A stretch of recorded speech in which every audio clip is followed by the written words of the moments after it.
নমস্কার বন্ধুরা, সকলে কেমন আছেন? সবাইকে রিদমাজারে চ্যানেলে সবাইকে সাদর আমন্ত্রণ এবং অনেক অনেক ভালোবাসা। আজকের লাঞ্চের থালিতে রয়েছে প্লেন সাদা ভাত, সঙ্গে 2টি কাঁচা লঙ্কা, 2 টুকরো লেবু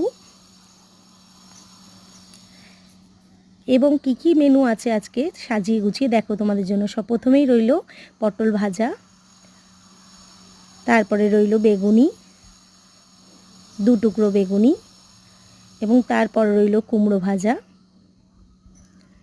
তারপরে রইল মাছের মাথা দিয়ে ডাল, সুন্দর করে মুগের ডাল ঘন করে, তারপর কাতলা মাছের কালিয়া, তারপরে রইল চিকেন কষা, সুন্দর করে লঙ্কা দিয়ে ঝাল ঝাল করে চিকেন কষা, এবং তারপরে রইল আমের ঝোল, মানে আমের চাটনি, গরমের সময় বেশ সুন্দর লাগে।